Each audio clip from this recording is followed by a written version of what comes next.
bó tilẹ̀ jẹ́ pé ọgbà ẹ̀wọ̀n ní Baba Ijesa láńre Yomi ń káwà báyìí lórí ẹ̀sùn ìfipábánilòpọ̀ tí Princess àti àwọn ọ̀rẹ́ ẹ̀ kan fi kàn án tí wọ́n sì rí dájú pé wọ́n padà já ọkùnrin náà sí ọgbà ẹ̀wọ̀n níbi tí adájọ́ ti sọ pé kó lọ lo ọdún 5 gbáko. Síbẹ̀ Yomi Fabiyi ti sọ pé ọ̀rọ̀ tí àwọn èèyàn rò pé ó ti kúrewé ọ̀rọ̀ wọn ò tí ì kúregbò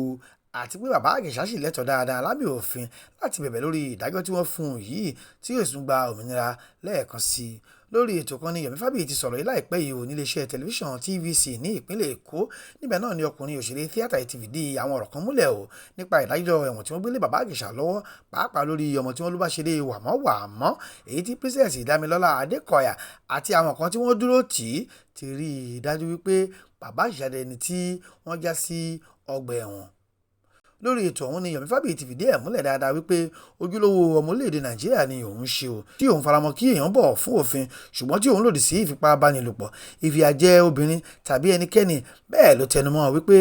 ajàfẹ́tọ̀ọ́ ọmọ ènìyàn pọ́nbélé lòun ṣe o bó tilẹ̀ jẹ́ pé iṣẹ́ sinimá ni ayé mọ̀ òun mọ́ dáadáa. Ọkùnrin onítìátà yìí sọ pé gẹ́gẹ́ bí ojúlówó ọmọléèdè tó lòdì sí àwọn nǹkan wọ̀nyí ìfipábánilòpọ̀ ká máa fi eré ìfẹ́ lọ lọ́nà tí kò tọ́ ṣíṣe ọmọdé báṣubàṣu àtàwọn ìwà ọ̀daràn míì lòun lòdì sí àti pé ẹni tí ọwọ́ bá tẹ̀ níṣẹ́ ni kí wọ́n fi àtọ́tọ́ jẹ irú onítọ̀hún láwùjọ. Fún ìdí èyí kí kálukú yẹra fún ohun tí ó lè gbé dé ọgbà ẹ̀wọ̀n tàbí lùfin ìjọba ṣáá o. Fabiyi tẹ̀síwájú pé níbi gbogbo tí a bá ti fẹ́ di òdodo mú tí a kò fẹ́ fọ̀rọ̀ ṣègbè lẹ́yìn ẹnikẹ́ni yálà ẹni tó jàre tàbí ẹni tí ó jẹ̀bi. Ohun tó ṣe pàtàkì ni kí òdodo tá a máa dìmú yẹn kó jẹ́ ìkó ìdá 100. Bẹ́ẹ̀ la gbọ́dọ̀ tẹ̀lé ìlànà òfin tí kò ṣègbè fẹ́nikẹ́ni bó ti wà lábẹ́ òfin. Ìgbógun ti ìwà ìrẹ́nijẹ, bíbá ènìyàn ṣe jẹ́ lọ́nà tí kò tọ́ pẹ̀lú ète ìpurọ́mọ́ni àti títẹ ẹ̀tọ́ èèyàn lójú mọ́lẹ̀ ó ní àwọn ìwà tí a kò gbọ́dọ̀ fààyè gbà nìyí. Fún ìdí èyí ọ̀rọ̀ tó gbé Baba Ijesa lọ sí ọgbà ẹ̀wọ̀n ní àwọn ìbéèrè pàtàkì kan tó nílò ìdáhùn sí dáadáa. Bí Yomi Fabiyi ṣe sọ ọ̀rọ̀ ọ̀hún nìyẹn o lórí ètò tí wọ́n pè é sí. Bẹ́ẹ̀ ló tẹ̀síwájú wípé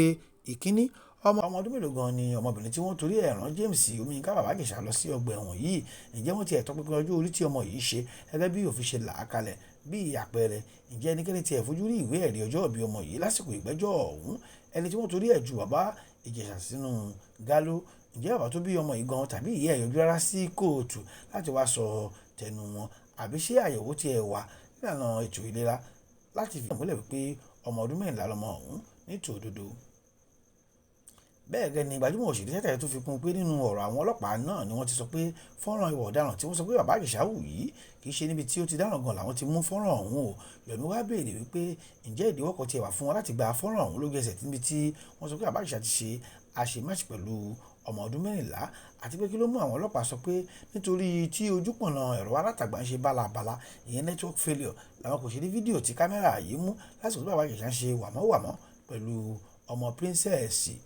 Ó ní ohun tó dájú ni pé kámẹ́rà CCTV ọ̀hún ti ń ṣe dáadáa kí Baba Ijesa tó dásẹ̀ wọnú yàrá tí wọ́n ti kó ọ̀ràn sí lọ́rùn yìí àti pé tí ọwọ́ ilé ẹjọ́ bá tẹ fọ́nrán ọ̀hún bẹ́ẹ̀ bá jẹ́ ìrànlọ́wọ́ ńlá lórí ẹjọ́ náà pàápàá láti fi ẹsẹ̀ àwọn wọ̀nyí múlẹ̀ dáadáa. Ìkíní ẹ̀sùn ìfipábánilòpọ̀ dídẹ pàkúté láti múni ìfìyàjẹni fífi ipá múni láti máa kà bòròbò lórí ohun tí èèyàn kò ṣe lílo wọn ṣẹ́ gbígbìyànjú láti pààyàn ó ní gbogbo ìpátá ni kámẹ́rà ìbáṣòfófó ẹ̀ dáadáa pàápàá tó àṣírí ẹni tó jẹ̀bi tàbí ẹni tí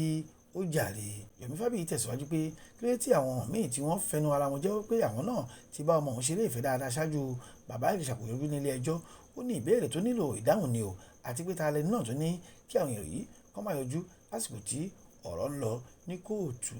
Yomi nínú ọ̀rọ̀ ẹ̀ náà ló tún ti bi àwọn tí wọ́n pè sórí ètò tó ní ṣèbí abiyamọ lẹ́yìn náà kí ló fà á tí àwùjọ wa kò béèrè tí wọ́n fi ẹ̀mí ọmọ tí wọ́n pè ní mọ̀jẹ̀sín ìwéwu nípa lílò láti fi dẹ géńdé ọkùnrin nítorí tí wọ́n fẹ́ tú àṣírí ìwà ọ̀daràn tí wọ́n sọ pé tòun ti ń hù tipẹ́. Ọkùnrin àfẹ́tọ̀ tó tún jẹ́ gbajúmọ̀ lánàá iléeṣẹ́ sinimá sọ pé níbo gan ló wà nínú òfin orílẹ̀-èdè yìí pé ẹni tí òfin kò fà ìbálẹ̀ lo irúfẹ́ ọgbọ́n bẹ́ẹ̀ láti fi mú ẹnìkan wípé ọ̀daràn ni.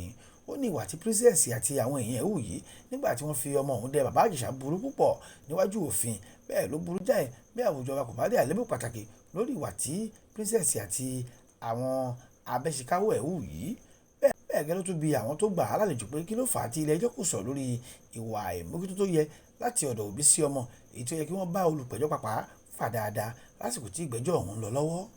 Fabiyi sọ pé gẹ́gẹ́ bí orílẹ̀-èdè ó ó lóhun tí kò dára ni kí a máa lo ọgbà ẹ̀wọ̀n láti fi tẹ ẹ̀tọ́ èèyàn lójúmọ́lẹ̀ tàbí hùwà ìkà síra wa, àti pé irúfẹ́ ìwà bẹ́ẹ̀ kò ní ohun rere tó lè ṣe fún àwùjọ wa ju ìfàsẹ́yìn lọ, nítorí bí ogun bá jẹ lọ ó ti dandan kí ọgbọ̀n ó padà jẹ́bọ. Bẹ́ẹ̀ ohun tó dára jù náà ni kí a jẹ́ kí ẹ̀rí ọkàn wa máa ṣe dáadáa kí òótọ́ lè máa lékè nígbà gbogbo. Níbẹ̀ náà ni ọ̀kan lára àwọn tó gbà á lálejò ti bíi pé ó jọ ń pé ìdájọ́ tí ilé ẹjọ́ fún Baba Ijesa kò tẹ́ Yomi lọ́rùn rárá, ṣùgbọ́n tí ọmọ Fabiyi tẹnumọ́ wípé òun kò fọ́ sí ìfìyàjẹni lọ́nà kankan, bẹ́ẹ̀ lòun kò fọ́ sí kí èèyàn tọ ọmọlàkejì lójú mọ́lẹ̀, ṣùgbọ́n ohun tí òun dúró fún náà ni kí ẹni tá a fìyàjẹ ó rí ìdájọ́ òdodo, kí ẹni tí ó sì fìyàjẹ yẹn pàápàá náà ó gba tiẹ̀ náà bó ti wà ní abẹ́ òfin. Ṣùgbọ́n ohun tó dùn mọ́ òun nínú jù ni pé Baba Ijesa náà kò sùn lórí ọ̀rọ̀ ọ̀hún o. Àwọn ọlọ́yà ń ṣiṣẹ́ lọ. Tẹ́ ò bá gbàgbé, ilé ẹjọ́ kan tó wà ní Ìkẹjà l'Ékòó ló sọ lánàá James Yomi ká Baba Ijesa sẹ́wọ̀n lọ́jọ́ 14 oṣù keje ọdún yìí. Ẹ̀wọ̀n ọdún 16 ni adájọ́ Olúwatóyìn Táíwò ní kó sáré lọ lò nínú gálò, ṣùgbọ́n pẹ̀lú òǹkà ọdún 5 gbáko ni ọkùnrin tíátà yìí máa lò lọ́hùn-ún. Nígbà tí ìdààmú ayé ti dé bá Baba Ijesa ni Yomi Fabiyi ti pẹ̀lú àwọn tó dúró tì í, nígbà tí àwọn òṣèré bíi Ìyábọ̀ Òjó sì wà lẹ́yìn Princess Dámilọ́lá Adékọ̀yà tó wà Baba Ijesa lọ sí ilé ẹjọ́ lórí ẹ̀sùn pé ó ti kọ́kọ́rọ́ mọ́tò bọ ọmọ òun lójú ara, ó tún ṣe wàmọ́wàmọ́ pẹ̀lú ẹ̀ ní kọ̀rọ̀ yàrá.